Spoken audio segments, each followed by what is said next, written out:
کیوں ضروری ہے؟ اللہ کے رسول کا حلیہ پہچاننا اس لیے ضروری ہے تاکہ ہم کفر و شرک سے محمد رسول الله. كتاب الشمائل المحمدية للإمام الترمذي رحمه الله تعالى. كان رسول الله صلى الله عليه وسلم ليس بالطويل البائن ولا بالقصير حضرت عبداللہ بن عباس نے پکڑ لیا. تم نے خواب دیکھا؟ ہاں. اچھا بتاؤ اللہ کے رسول کا حلیہ کیسے تھا؟ یہ ہم پکڑیں گے. شمائل کو پڑھنے کے بعد ہر دجال کو پکڑیں ولا بالجعد القطط ولا بالسبط بعثه الله.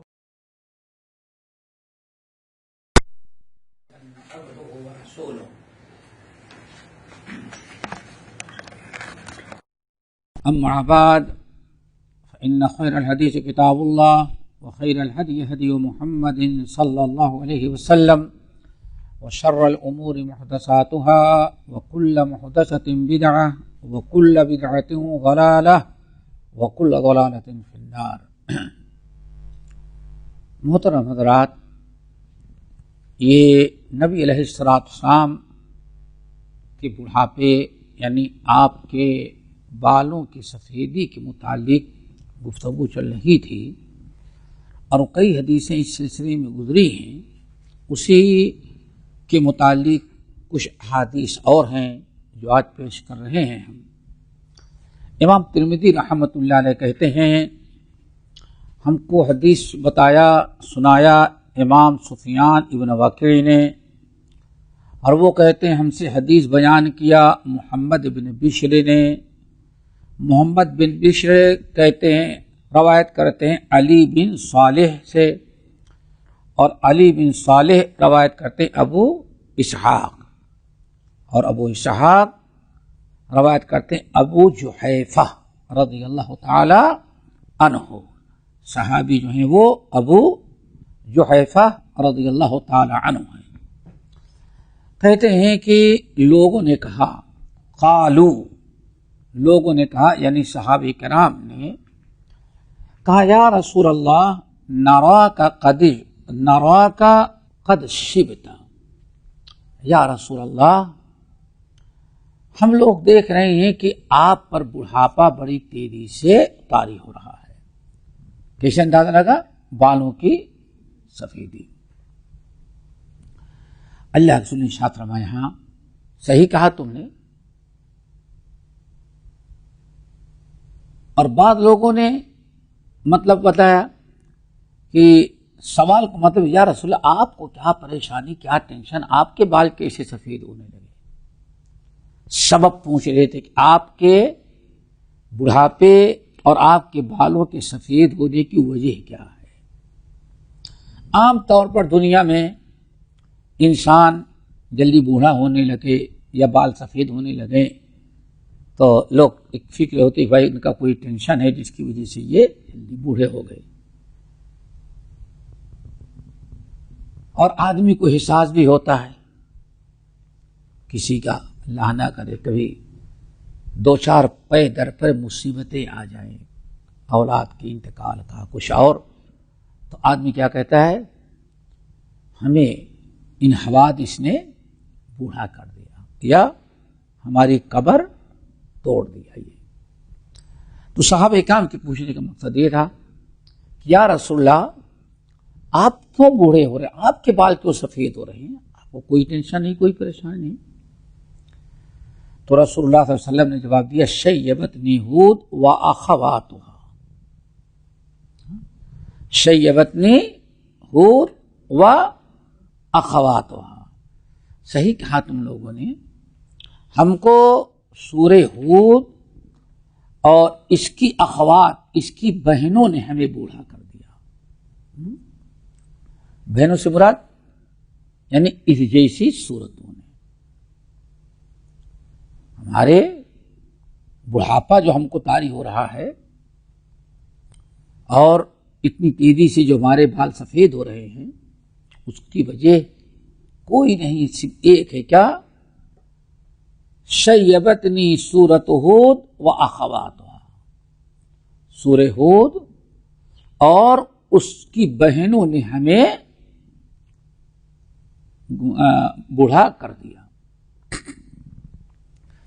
اور اس سے پہلے کیا تھا؟ شیبتنی سورۃ ہود والواقعہ والمرسلات وغیرہ. بہنوں سے کیا مراد ہے؟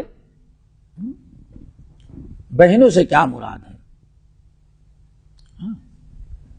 کہ اللہ رسول نے ارشاد فرمایا شیبتنی سورۃ ہود واخواتھا، سورہ ہود اور اس کی بہنوں نے بوڑھا کر دیا.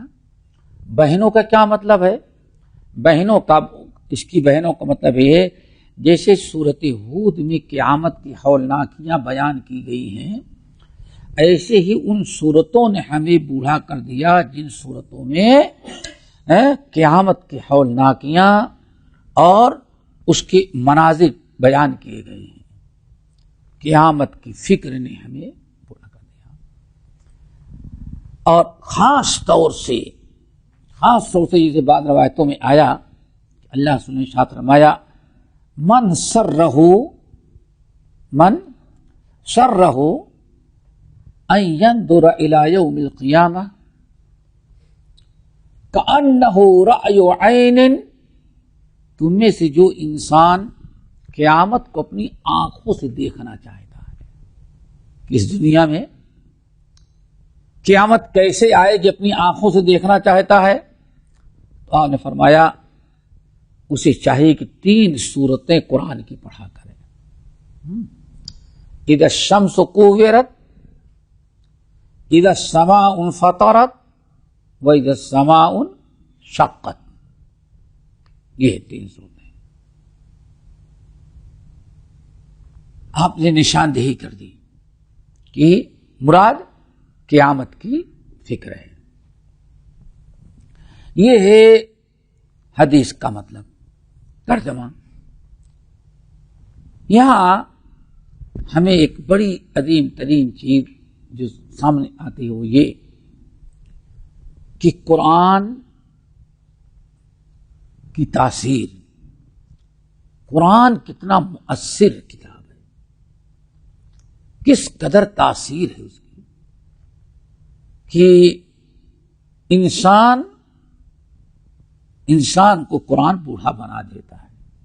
ایسی فکر، ایسا اوقات انسان کے دلوں میں خوف پیدا ہو جاتا ہے، اللہ تعالیٰ کا خوف، قیامت کی فکر.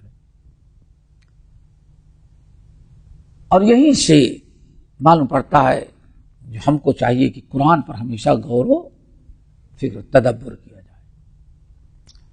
امام بہقی کا واقعہ ہم نے بتایا ہے، شعب الایمان میں نقل کرتے ہیں امام بہقی کہ حضرت عبداللہ ابن مسعود رضی اللہ تعالیٰ عنہ کے شاگردوں کی ایک جماعت کو پتہ چلا کہ فلاں گاؤں کے اندر کوئی بہت معمر بوڑھی ہے، بڑی لمبی عمر والی بوڑھی عورت. تو چند شاگرد حضرت عبداللہ بن مسعود رضی اللہ تعالیٰ عنہ کے گئے اس بوڑھی سے ملنے کے لیے. چلے بوڑھی کی زیارت ہو جائے گی، سلام کر لیں گے، حوصلہ افزائی ہو جائے گی. وہ تو ایسی بوڑھی ہو چکی ہے کہ آنا جانا ہر جگہ سے رکا ہوا ہے کیونکہ بہت بوڑھی ہے. تو کہتے ہیں ہم لوگ پہنچے ایک جماعت تو دیکھا کہ وہ چارپائی پر بیٹھی ہے اور چارپائی پر بیٹھ کے قرآن پڑھ رہی ہے. دیکھا ہوگا دیہات وغیرہ میں آدمی چارپائی میں بیٹھ گیا پھر تکیہ وغیرہ رکھ کر کے اسی پہ قرآن رکھ کے پڑھتے رہتا ہے. وہ قرآن پڑھ رہے تھے، گئے سلام کی، بات چیت ہوئی. پھر اس بوڑھی عورت نے پوچھا کہاں سے آئے؟ تو کہا کہ ہم لوگ کوفہ سے آ رہے ہیں. اور عبداللہ بن مسعود رضی اللہ تعالیٰ عنہ جو ہیں اللہ کے رسول کے صحابی، ہم ان کے شاگرد ہیں. بہت خوشی ہوئی بیچاری. پھر اس نے پوچھا کہ تم لوگ قرآن کی تلاوت کرتے ہو؟ ہاں کرتا ہوں، غور فکر کرتا ہوں، پڑھتا ہوں. کتنا؟ کسی نے کہا 1 پارہ، کسی نے کہا 2 پارہ، کسی نے کہا اتنا پڑھ ڈالتے ہیں. تو اس عورت نے بڑے افسوس کے اظہار کیا، اوہ ایک دن میں اتنا قرآن پڑھ ڈالتے ہو؟ کیا تم اشعار پڑھتے ہو کیا؟ بلا سوچے تو نہیں پڑھتے چلے جاتے ہو؟ کہا کیوں؟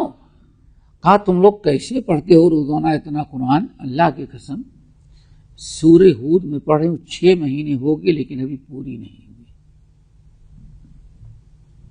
سوچیں وہ بیچاری عورت کتنا قرآن پر غور کرتی تھی. کہتی ہے 6 مہینے گزر گئے لیکن ابھی سورت ہود ختم نہیں ہوئی. اتنی غور فکر کی ضرورت ہوتی ہے. پڑھیں، غور کریں، اور واللہ بہت مزہ آئے گا. تھوڑی سی کوشش کر لیں آپ لوگ. اور میں سمجھتا ہوں آج سے 2-4 سال قبل اور اب جو برابر درس میں آتے ہیں آپ لوگ، اب امام کے پیچھے پڑھتے ہوں گے تو کچھ زمین اور آسمان کا فرق محسوس ہوتا ہوگا. کچھ کم سے کم 50% ترجمہ نہیں، لیکن کم سے کم اتنا محسوس ہے کہ ہاں کیا پڑھ رہا ہے امام. جنت کا تذکرہ، جہنم کا تذکرہ، حضرت موسیٰ کا تذکرہ یا حضرت عیسیٰ کا تذکرہ. میں سمجھتا ہوں سب کو اندازہ ہو گیا ہوگا. کسی ابھی بھی تم نے عیسیٰ میں اندازہ لگایا ہوگا ہاں کیا پڑھ رہا ہے. یہ برکت ہے. اور لوگوں کو کوشش کرنی چاہیے کہ قرآن پر جب تک قرآن پر غور فکر نہیں کریں کہ قرآن کیا بیان کر رہا ہے، کیا سمجھ، کیسے عبرت و نصیحت حاصل کریں. اسی لیے عجیب سی بات کہ اللہ رب العالمین نے قرآن پاک کے اندر افلا یتدبرون القرآن ام علی قلوب اقفالها، کیا ان کے دلوں پر تالا لگا دیا گیا ہے جو قرآن پر غور نہیں کرتے. اللہ اکبر.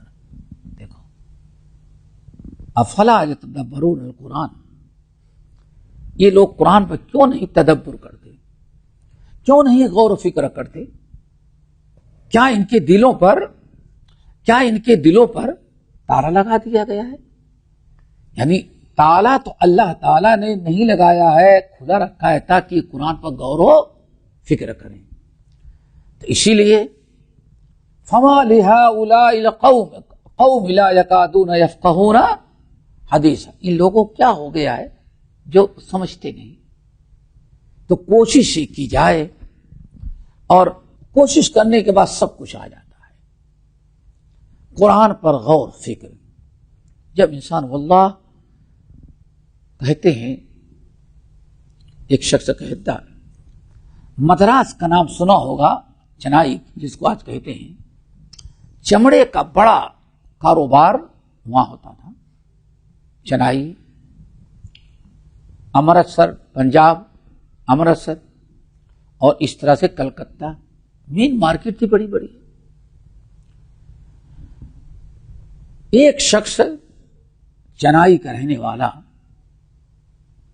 وہ کہتا ہے کہ میں گیا، امرتسر گئے تھے اپنے کام کے لیے گئے تھے، اپنے کاروباری. کہنے لگا کہ مسجد میں نماز پڑھنے کے لیے گیا، تو دیکھا ایک معمر انسان قرآن کا درس دے رہا ہے. کہا بیٹھ گئے قرآن. تاجر تھا، بڑا آدمی، بیٹھ گئے.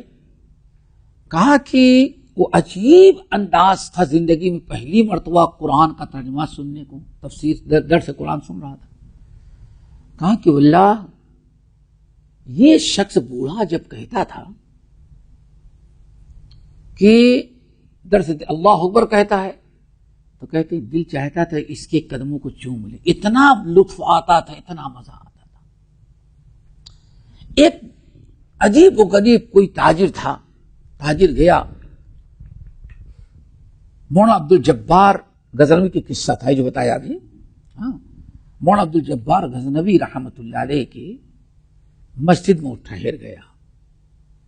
دیندار آدمی تھا، نمازی آدمی تھا. پہلے ہوٹل پر ٹھہرنا بہت عیب سمجھا جاتا تھا. دینداروں کے لیے ہوٹل پر ٹھہرنا بہت ہی عیب سمجھا جاتا تھا. کہا کہ وہ ٹھہر گئے. مسجد میں سو گیا. مسجد بند کر کے لوگ چلے گئے. رات کو آدھی رات کے بعد کہتے ہیں کہ میں نے دیکھا سویا ہوا تھا، اندھیرا تھا بالکل. کہتے ہیں معلوم پڑا کہ کچھ بارش ہوئی ہے، اور جسے چھت سے پانی ٹپکتا ہے بارش میں تو ایسا نہیں کہ اڈیل دیا جاتا، وہ ایک ایک بوند گرتا ہے، ایک ایک بوند قطرے قطرے ٹپکتا ہے، اور ایک پھٹ پھٹ کی آواز آتی ہے، کہاں آواز آ رہی ہے. میں سویا ہوا تھا، سوچا کہ بارشوں میں کیا کروں، لیکن پھر احساس ہوا کہ مسجد میں سوئے ہیں، یہ بارش ہوئی، چھت سے پانی ٹپک رہا ہے، چٹائی پر گر رہا ہے، چٹائی خراب ہو جائے گی، مسجد گیلی ہو جائے گی. اللہ تعالیٰ قیامت کے دن ہم سے پوچھے تم مسجد میں سوئے تھے ہمارے گھر میں اور تم اتنا نہیں کر سکتے تھے کہ وہاں کوئی برتن رکھ دو تاکہ چٹائی بچ جائے. کہتے ہیں یہ احساس ہوا، میں اندھیرے میں اٹھا اور چراغ اب کہاں سے جلائیں معلوم نہیں تھا، تو میں نے سوچا پہلے چراغ جلائیں تاکہ سمجھ میں آ جائے کہ پانی کہاں ٹپک رہا ہے. تو پرانے زمانے میں مسجدوں کے اندر مٹی کے برتن رکھے رہتے تھے وضو وغیرہ کرنے کے لیے، پلاسٹک آنے کے پہلے ہاں، پھر کوئی برتن لاؤں گا رکھ دوں گا، جہاں پانی ٹپک رہا اسی میں ٹپکے گا. کہتے ہیں اتنا معلوم تھا کہ مسجد میں جو طاق بنا ہے، طاق دیکھا ہے؟ نہیں دیکھا ہوگا، تم نے دیکھا؟ نہیں، ہاں یہ دیکھے ہوں گے. یہ مسجدوں میں گھروں کے اندر دیوار جو ہوتی تھی تو ایسے کھڈا بنا دیتے تھے دیوار کے اندر، باہر نہیں اندر. چراغ رکھنا ہے وہاں، چابی رکھنی ہے، کچھ اور پیسے وغیرہ رکھتے ہیں، بٹوا آج کے اصطلاح میں رکھنا ہے تو اسی میں رکھتے تھے طاق. ہاں دیوار میں وہ تو اتنا معلوم تھا کہ ہاں چراغ اسی طاق میں. تو کہتے ہیں ایسے دیوار پکڑے اور ٹٹولتے ہوئے جا رہے کہ جہاں طاق ہوگا ہاتھ اس میں جائے گا، تو وہاں چراغ رکھا ہے اور ماچس آگ ڈبی وہاں جلاؤں گا.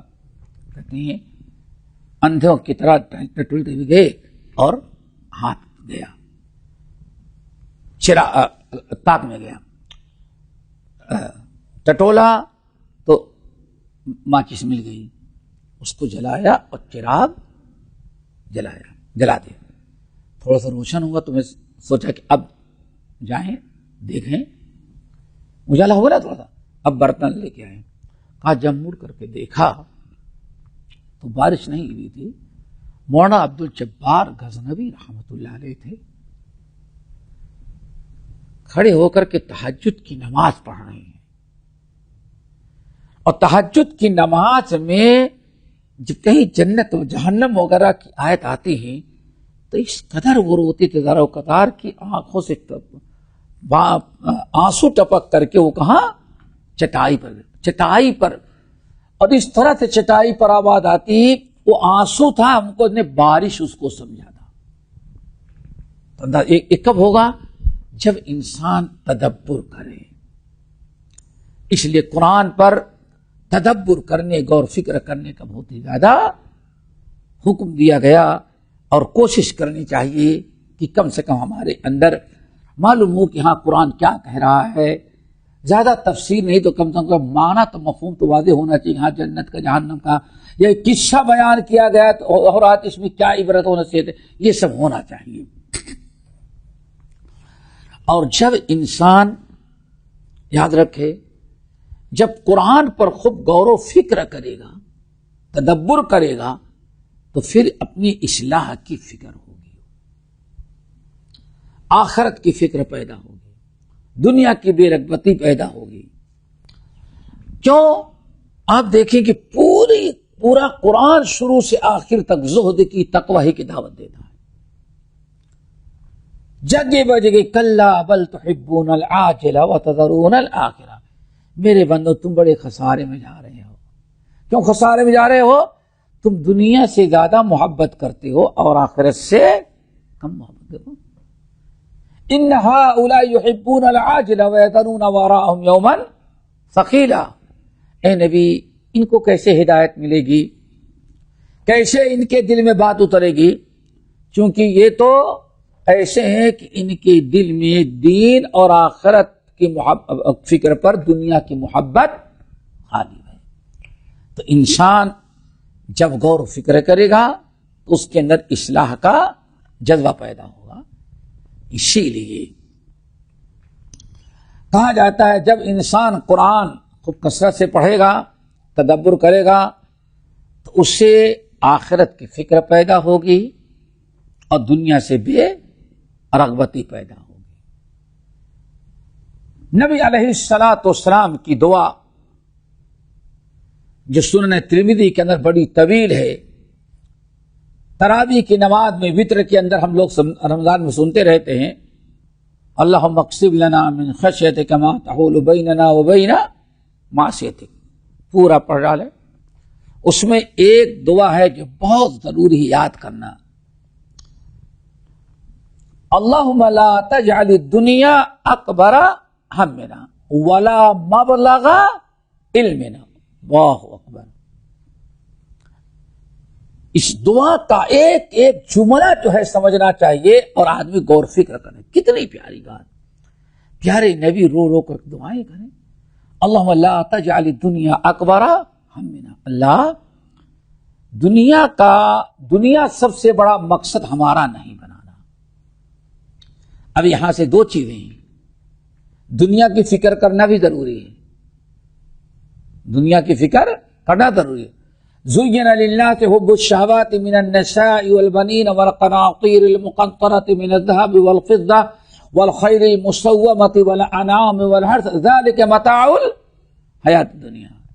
زین للناس حب الشہوات، دنیا کی محبت بھی ہونی چاہیے۔ کیوں؟ دنیا کی محبت نہیں ہوگی تو آپ کمائیں گے نہیں، بیوی بچوں کو کھلائیں گے نہیں، بہت ساری دنیا میں گزارنے کے لیے بہت سارے لوازمات ہیں۔ تو انسان کے دل میں اگر مال کی محبت ہوگی، اولاد کی تبھی محنت مشقت اٹھا کر کے اپنے اولاد اپنے ماں باپ کے کھلانے پلانے کی ذمہ داری اٹھائے گا اور رزق مہیا کرے گا اللہ کے فضل و کرم سے۔ ایک تو یہ ہے، دوسری چیز یہ اللہ تعالیٰ دنیا کی محبت سے منع نہیں کر رہا ہے، اللہ صرف منع نہیں بلکہ کیا ہے، دنیا بھی مقصد ہو اور آخرت، لیکن سب سے بڑا مقصد کیا ہونا چاہیے، آخرت۔ آخرت کی فکر، آخرت کی تیاری دنیا کی ہر چیز پر غالب ہونی چاہیے، بس اتنا اللہ تعالیٰ چاہتے ہیں۔ یہ نہیں اسلام چاہتا کہ دنیا کی محبت نہ ہو، نہیں، دنیا کی محبت، دنیا داری کی محبت، المال والبنون زینۃ الحیات الدنیا۔ پھر ہم لوگ دعا مانگتے ہیں ربنا آتنا فی الدنیا حسنہ وفی الآخرۃ حسنہ، تو دنیا کی بھی محبت کوئی عیب نہیں، لیکن عیب کیا ہے، دنیا کی محبت آخرت کی محبت پر، دین کی محبت پر غالب آ جائے۔ جیسے آج 80% لوگوں کو دیکھ رہے ہیں، 80% لوگوں کو دیکھیں، دنیا کی اپنی اولاد کو پڑھانے سے لے کر کے بڑھاپا میں خود پہنچ گیا، سب سے بڑا مقصد کیا بنا رکھا ہے لوگوں نے آج، دنیا، دین بات کی۔ تو اللہ کے رسول کی دعا کیا تھی، وَلَا تَجْعَلِ الدُّنْيَا أَكْبَرَ ہمنا، اے اللہ دنیا ہمارا بڑا مقصد نہ بنانا، بلکہ بڑا مقصد کس کو بنانا، آخرت کو۔ چھوٹا مقصد کیا ہو، آخرت کے بعد دنیا کی فکر ہو، ایک ہے۔ اور دوسرے وَلَا مَبْلَغَ عِلْمِنَا، اللہ ہم جو سیکھیں صرف میرا مبلغ علم صرف دنیا ہی کے لیے نہ ہو، صرف اسی ایک آیت پر غور کریں آپ تمام حضرات، تو دیکھیں کہ آج کس قدر ہم اللہ تعالیٰ کی نافرمانی کر رہے ہیں۔ بس سمجھ آ رہی نا، وَلَا مَبْلَغَ عِلْمِنَا، اللہ ہمارے سیکھنے سکھانے پڑھنے پڑھانے کا سارا مقصد صرف کیا بن جائے، دنیا، اللہ ایسے نہیں کرنا۔ کیا خیال ہے آپ لوگوں کا؟ آج تعلیم میں سمجھتا ہوں 95% بلکہ شاید اس سے بھی زیادہ ہو، آج تعلیم کا سب سے بڑا مقصد کیا بن گیا ہے، دنیا، نوکری پیشہ۔ اس کے بالمقابل شاید 5% بھی دین کی فکر نہیں۔ ولا مبلغ علم، دوستی بہت بڑا جرم ہے، بہت بڑا جرم ہے۔ اللہ تعالیٰ نے کتاب دی ہے قرآن پاک، اس کو پڑھیں، سیکھیں، اس پر غور فکر کریں۔ آخر وجہ کیا تھی کہ اللہ رسول فرماتے لوگوں ہم کو صرف سورہ ہود اور اس جیسی صورت ان جیسی صورتوں نے بوڑھا بنا دے۔ کیا مطلب؟ جن میں قیامت کی فکر ہے، حساب کتاب کی فکر، اس چیز نے ہمیں بوڑھا بنا دیا۔ آج کون سی انسان ہے جس کو اس چیز کی فکر ہو؟ آئیے سورت نجم کی آیت یاد رکھیے گا، یہ بڑی اہم آیت ہے، اس کو یاد رکھیے گا۔ یہ دو آیتیں ہیں سورہ نجم کی، آیت نمبر 29 اور 30۔ اللہ فَأَعْرِضْ عَمَّنْ تَوَلَّى عَنْ ذِكْرِنَا، آگے وَلَمْ يُرِدْ إِلَّا الْحَيَاةَ الدُّنْيَا ذَلِكَ مَبْلَغُهُم مِّنَ الْعِلْمِ۔ دیکھو کتنی پیاری بات اللہ نے بیان فرمائی۔ فَأَعْرِضْ عَمَّنْ تَوَلَّى عَنْ ذِكْرِنَا، اے نبی جو ہماری اطاعت فرما برداری ہماری دین سے اعراض کر لیتا ہے، فَأَعْرِضْ عَمَّنْ تَوَلَّى، آپ ایسے سے اعراض کر لیں، اس کو چھوڑ دیں، اس کی فکر نہ کریں۔ ذَلِكَ مَبْلَغُهُم مِّنَ الْعِلْمِ، اور دوسرا ایک کیا ہے؟ انہوں نے جو کچھ سیکھا آج تک، جو کچھ اپنے اولاد کو سکھایا اور پڑھایا، اللہ اکبر، وہ سب کس کے لیے ہے؟ دنیا کے لیے۔ ذالک مبلغہم من العلم، انہوں نے جو کچھ آج تک سیکھا سمجھا دنیا ہی کے لیے سیکھا، دنیا کیسے کمائی جائے، کیسے تیاری کی جائے، آخرت کے لیے اور قبر کیسے تیار کی جائے، اس کے لیے انہوں نے کبھی غور و فکر ہی نہیں۔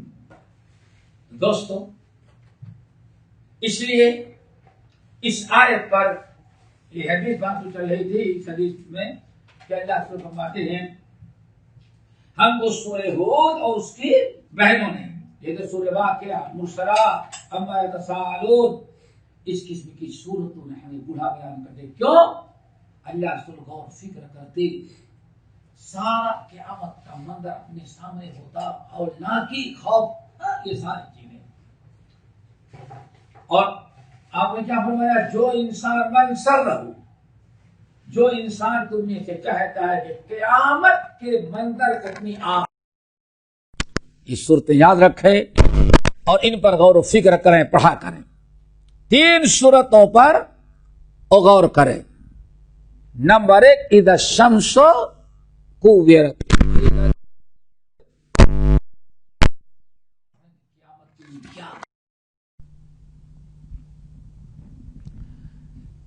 اس کو کہتے ہیں سورہ تکویر۔ نمبر 2، دوسری سورت وَإِذَا السَّمَاءُ فَطَرَتْ، سورت انفطار، سورت انفطار۔ نمبر 3 وَإِذَا السَّمَاءُ شَقَّتْ۔ یہ صورتیں ایسی ہیں جس میں اللہ رب العالمین نے قیامت کی ہولناکی، حساب کتاب کی پریشانیاں، ساری چیزیں بیان کی ہیں۔ جب انسان ان تمام چیزوں پر غور کرے گا تو اس کے اندر اطاعت کا، فرما برداری کا جذبہ پیدا ہوگا۔ اللہ تعالیٰ سے دعا کریں کہ ہم سب کو ان صورتوں کو برابر پڑھنے اور سمجھنے کی توفیق نصیب فرمائے، سمجھئے نا۔ لیکن وہی ہوگا جب قرآن پر ہم کیا کریں گے؟ غور و فکر۔ اگلی حدیث نمبر 4343، قال حدثنا علی بن حجر قال انبأنا شعیب بن صفوان عن عبد الملك بن عمير عن إياد بن لقيط العجلي عن أبي رمثة التيمي تيم الرباب قال أتيت النبي صلى الله عليه وسلم ومعي ابن لي قال فأريته فقلت لما رأيته هذا نبي الله وعليه ثوبان أخضران وله شعر قد علاه الشيب وشبيبه أحمر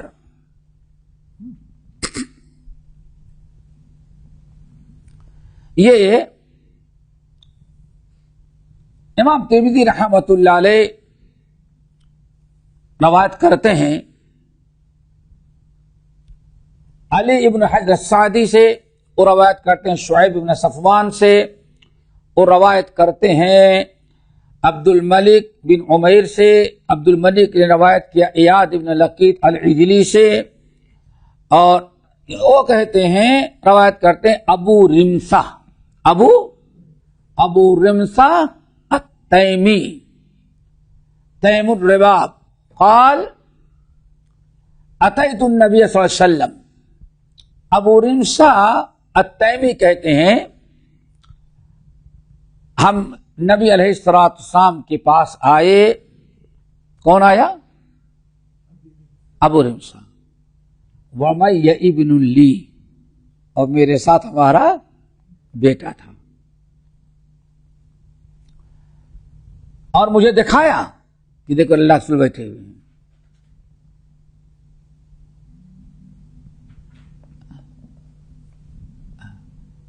اور دوسری روایت میں ہے کہ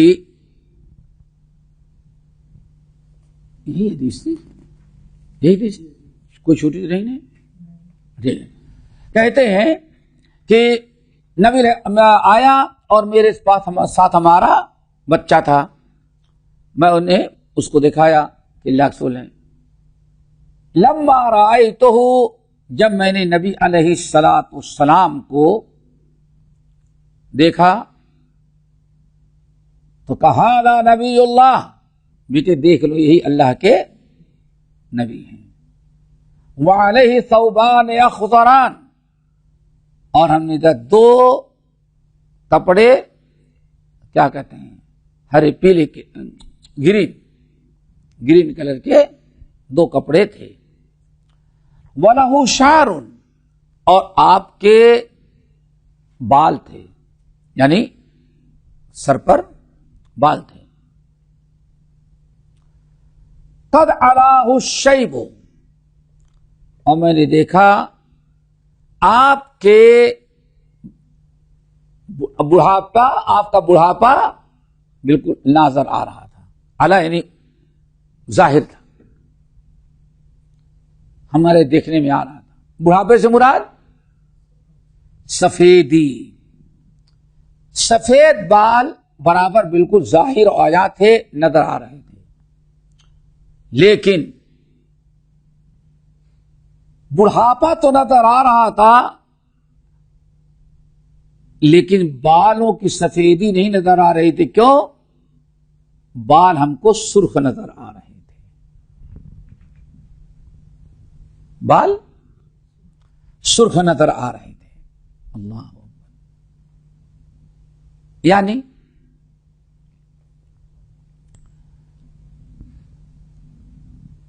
نبی علیہ الصلوۃ والسلام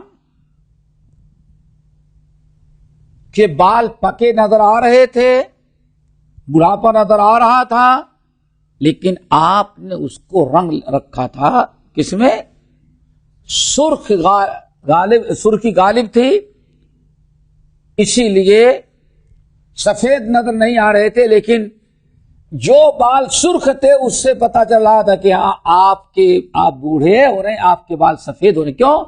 رنگ کرنے کا مطلب ہے کہ بال کالے آپ کے نہیں سفید ہو چکے. اس حدیث کو امام ترمذی رحمۃ اللہ نے یہاں نقل کیا. اس حدیث کے صحت اور ضعف پر اہل علم کا اختلاف ہے، چونکہ اس کے اندر جو شعیب بن صفوان آئے ہیں ان پر کلام ہے، اور یہ بہت سارے اہل علم کو ضعیف راوی قرار دیا ہے.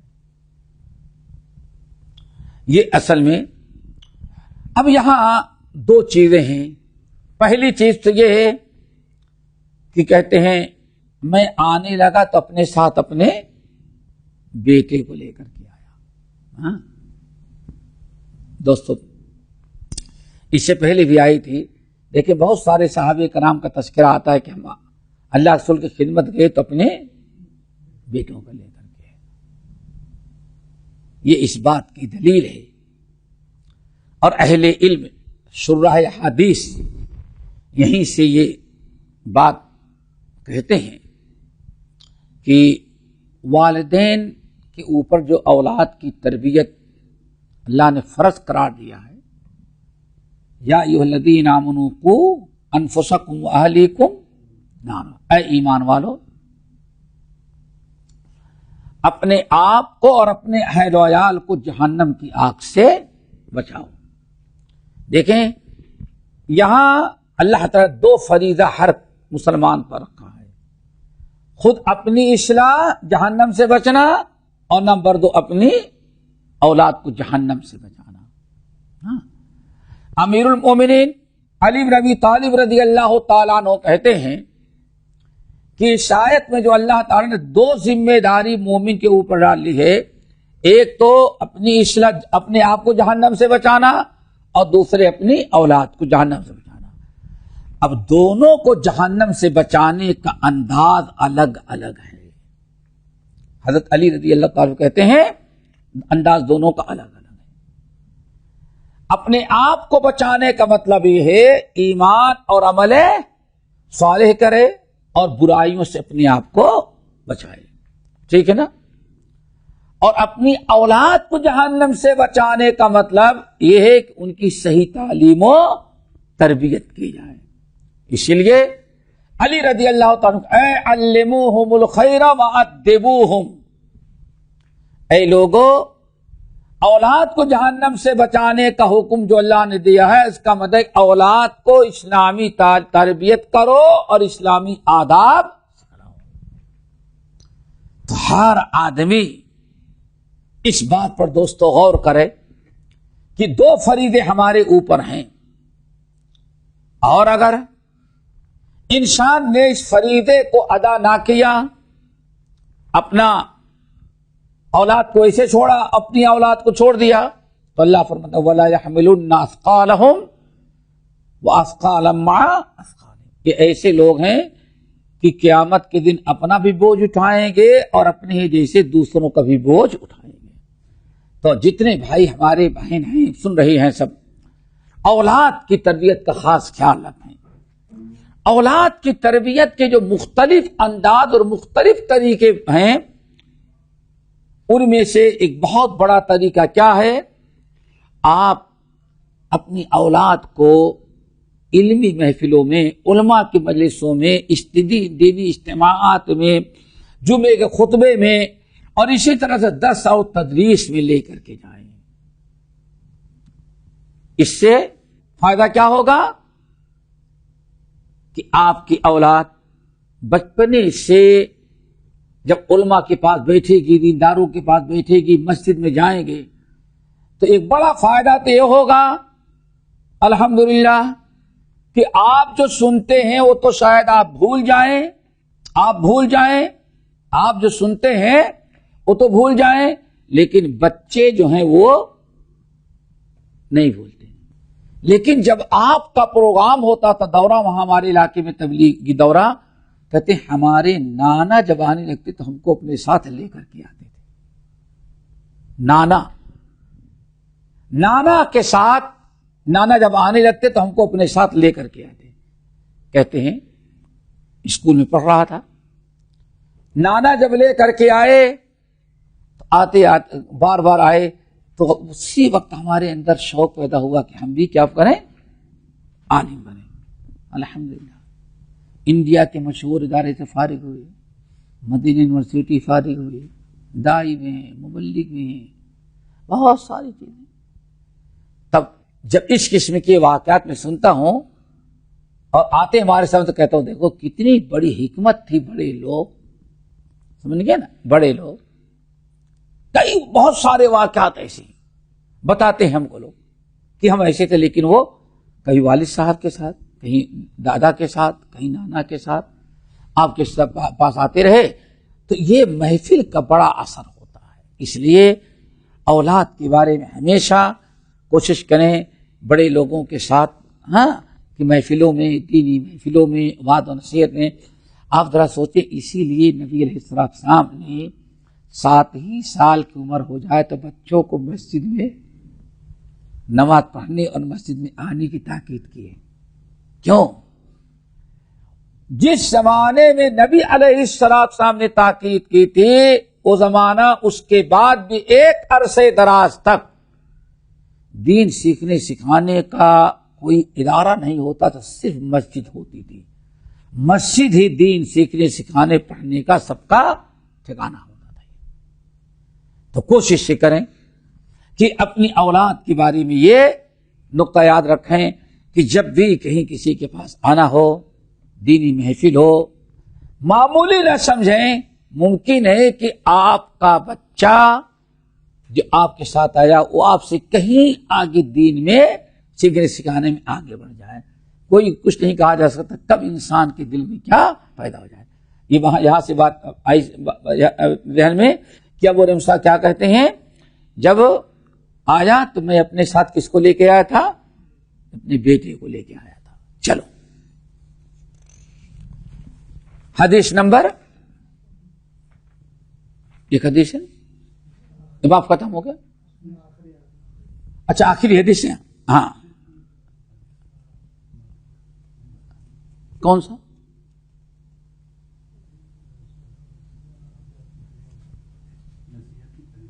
اچھا نہیں چلو بتا دیتے ہیں پھر. چلو ٹھیک ہے لوگ کر دیں. تو کہتے ہیں کہ ہم نبی علیہ السلام کے پاس آئے تو آپ کے بدن مبارک پر جو کپڑے تھے وہ کیا تھے؟ گرین کلر کے تھے. گرین کلر کے تھے. پتہ چل گیا کوئی مطلب کوئی حرج نہیں ہے، لیکن اس کو سنت کرا دینا، سمجھ گئے نا؟ پکڑی ہو بھی تو سب کچھ، کیونکہ اللہ دیکھ رہے ہیں کبھی مختلف کلر. اور آپ نے بیان فرمایا احب الثياب الى الله الثياب، سب سے بہترین کپڑا جو ہے کیا ہے؟ سفید ہے. اچھا کہتے ہیں کہ اللہ کے رسول کو دیکھا انہوں نے، جیسے میں نے اللہ کے رسول کو دیکھا اور قریب پہنچا، میں نے کہا یا نبی اللہ، اللہ رسول یہ میرا، دوسری روایت میں ہے یہ میرا کیا ہے؟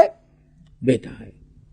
کہتے ہیں اس وقت میں نے اللہ رسول کو دیکھا تو آپ کے بدن مبارک پر، یعنی آپ کا جوڑا جو تھا کیسے پہنے ہوئے تھے؟ گرین کلر کا.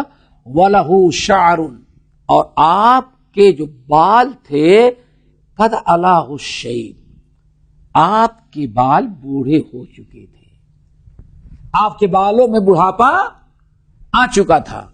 لیکن کہتے ہیں شَيْبَهُ وَشَيْبُهُ احمر، لیکن جو آپ کے سفید بال تھے وہ لال کلر میں نظر آ رہے تھے. اب یہاں دو چیزیں ہیں. ایک چیز تو یہ کہ نبی علیہ السلام نے جو کلر کیا تھا، آپ کے بال خزاں پر، بال پر اللہ رسول کے بال بڑھاپے میں آپ کے بال کیسے اس پر بحث ہو رہی نا. کہتے ہیں ایک بات یہ ہوئی کہ آپ کے بال پکنے شروع ہو گئے تھے، آپ کے بالوں میں سفیدی آ رہی تھی. یہاں تک تو ساری روایات پیچھے جو پڑھی ہیں سب اس متفق ہیں.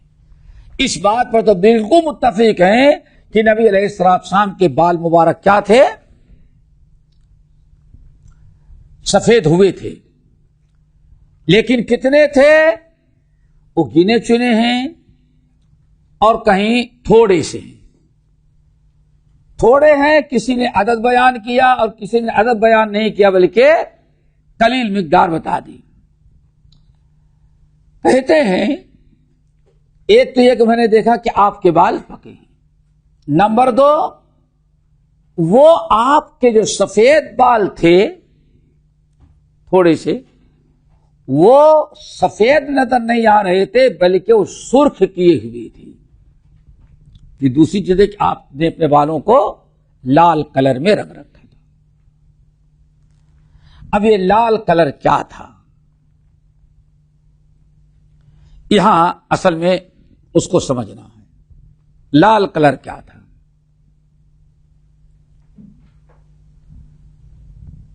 ایک تو یہ ہے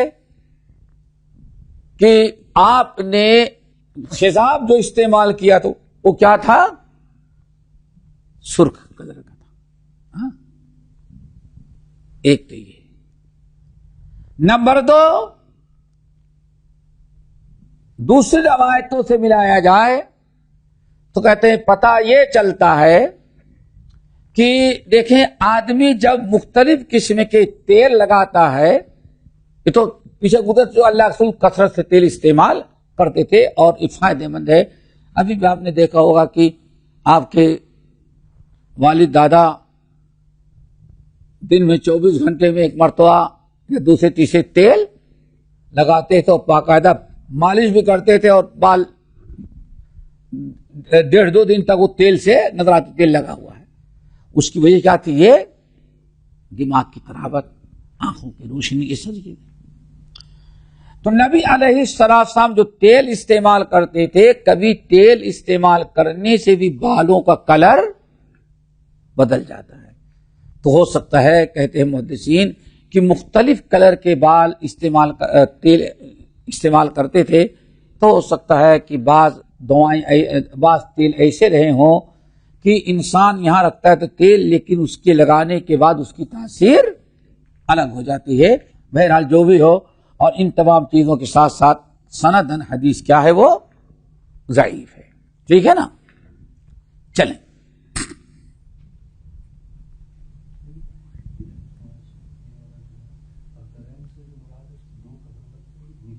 ہاں دونوں. ہاں چلو.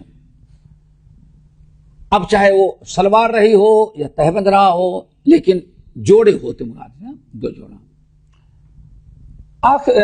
اس باب کی آخری حدیث 44 نمبر کی، امام ترمذی کہتے ہیں حدثنا احمد بن منیع، ہم سے حدیث بیان کیا احمد بن منیع نے، اور وہ کہتے ہیں ہم کو حدیث بتایا سریج بن نعمان نے، اور سریج بن نعمان کہتے ہیں حدثنا حماد بن سلمہ، کئی بار گزرتے حماد بن سلمہ، ان سماک بن حرب قال قیل لجابر بن سمرہ،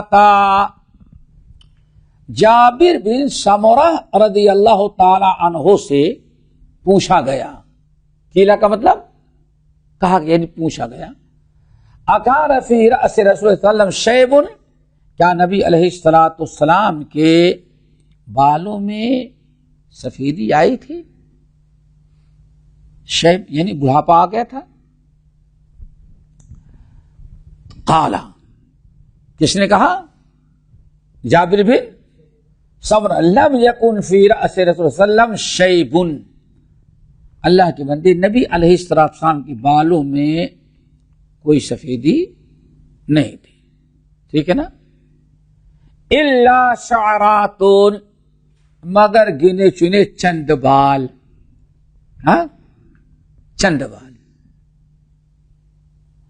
اس سے پہلے بھی میں نے بتایا تھا، ایک چیز یاد رکھیے، انسان کی جوانی، بچپنا، بڑھاپا، یہ تو ایک عرصے کے بعد تبدیلی آتی ہے، لیکن کپڑے ہیں، بال ہیں، ناخون ہیں، یہ ایسی چیزیں ہیں کہ اس میں تبدیلی بہت تھوڑی تھوڑی وقفے سے آ جاتی ہے. نہیں سمجھے؟ کل کسی نے دیکھا آپ نے اتنے بڑے بال رکھے ہوئے ہیں، ٹھیک ہے نا، آج شام کو دیکھا، صبح جہاں کیا آپ نے کٹا لیا، بال کتنے ہو گئے؟ اب جس نے کل آپ کے بال کو دیکھا تھا بڑے بڑے، صبح اس نے سنا کہ یہ کہہ رہے ہیں صاحب ان کے بال تو بڑے چھوٹے چھوٹے تھے، تو کیا کہو گے؟ یار وہ پکا جھوٹا جس نے بتایا کہ بال اتنے بڑے بڑے تھے. یہی چیز سمجھنا ہے، حدیث کے معاملے سمجھنا ہے. اور یہی چیز جب نہیں سمجھے تو بھائی حدیث کیسے مانیں گے؟ اتنا اختلاف. یہ دیکھا جائے کہ وقت ہے، روایدابی کون ہیں، کس موقع پر تو نبی علیہ السلام کے بال اور خضاب کا بھی تعلق کس سے ہے؟ اب لازمی چیز ہے. آج کریم کا دور ہے، انسان کبھی ایک کریم لگاتا ہے، کبھی دوسری لگا لیتا ہے. سمجھ گئے نا؟ تو یہ تیل جو ہوتا ہے اللہ کے نبی علیہ السلام جو لگاتے تھے، کوئی ضروری نہیں کہ ایک ہی تیل رہتا رہا.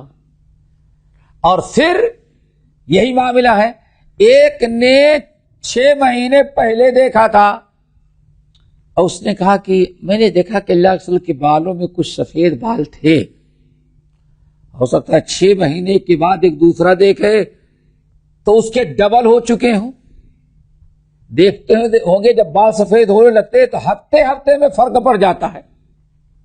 تو یہ دیکھنا چاہیے کیا ایک ہی وقت کی بات صحابی بتا رہے مختلف اوقات کے. جب صحابہ سچے ہیں، صادق ہیں، تو اس کا مطلب کہ مختلف اوقات کے مختلف واقعات نقل کر رہے ہیں. تو حضرت جابر بن سمرہ سے پوچھا گیا کیا نبی علیہ السلام کے بالوں میں بڑھاپا آیا تھا، یعنی بال سفید ہو رہے تھے؟ تو انہوں نے کیا کہا؟ لم یکن فی رأس رسول اللہ صلی اللہ علیہ وسلم شیب. اللہ کے نبی علیہ السلام کے بالوں میں کوئی بڑھاپا نہیں تھا، یعنی بال سفید نہیں تھے. الا شعراتون، اس کو کہتے ہیں استثناء، مگر صرف چند بال، وہ بھی جو آپ جب اپنے بال کو کی مانگ نکالتے تھے تو مانگوں میں دیکھیں جب بال ایسے ٹیڑھے ہو جاتے ہیں تب تھوڑا سا کلر، وہ بھی تیل لگایا ہوا چمک اس میں پیدا، پھر تفریق کرنا آسان ہو جاتا. تو کہتے ہیں وہ مانگوں کے اندر جب میں نے دیکھا، جب مفرق آپ مانگ نکالتے تو اس میں کچھ بال سفید نظر آتے رہے. ٹھیک ہے نا؟ اچھا، اس سے پہلے حدیث صحیحہ کیا گزر گئی ہیں کہ اللہ رسول کے سر مبارک کے بالوں میں 3 جگہ پڑ چکے ہیں نا، ہے نا؟ دیکھیں بظاہر اگر کوئی حدیث کو نہ مانے، نہ سمجھ ہو تو یہ کریے صاحب دیکھو یہ صحابی کچھ کہتے ہیں، وہ کوئی نہ کوئی جھوٹا تو ضرور ہوگا، کسی نہ کسی نے جھوٹ تو بول، نعوذ باللہ من ذالک. نہیں، ایک ہی دن کا واقعہ نہیں بتا رہے ہیں. ہو سکتا ہے جن صحابہ نے بتایا ان سے پہلے کسی نے جابر بن سمرہ سے پوچھا تو انہوں نے بتایا بھائی ایسے ایسے طرح اس سے مانگ نکالتے تو چند بال، کچھ بال سفید نظر آتے تھے. لیکن اذا دہنا، اور جب آپ تیل لگا لیتے تھے تو وَارَاهُنَّ الدُّهْنُ، تیل میں وہ چھپ جاتے تھے اور وہ سفید بال بھی نظر نہیں آتے تھے. یہ حدیث پھر گزر چکی ہے، حدیث گزر چکی ہے. دیکھیں اسی پر باب ختم ہوتا ہے کہ یہاں صرف نبی علیہ السلام کے بالوں کی کیفیت بیان کی جا رہی تھی کہ اللہ رسول کے بالوں میں سفیدی آئی تھی، بوڑھے ہوئے تھے کہ نہیں. تو خلاصہ یہ کہ پورے سر مبارک کے بال یا داڑھی کے آپ کے سفید نہیں ہوئے تھے. بہت ہی 22، 23، 24 تک بتایا ہے اتنے ہی بال سفید تھے، باقی سارے بال آپ کے کالے تھے. اللہ تعالی ہم سب کو عمل کی توفیق نصیب فرمائے. انشاءاللہ اگلا درس جو ہے نبی علیہ السلام کے خضاب لگانے کے بارے میں آئے گا.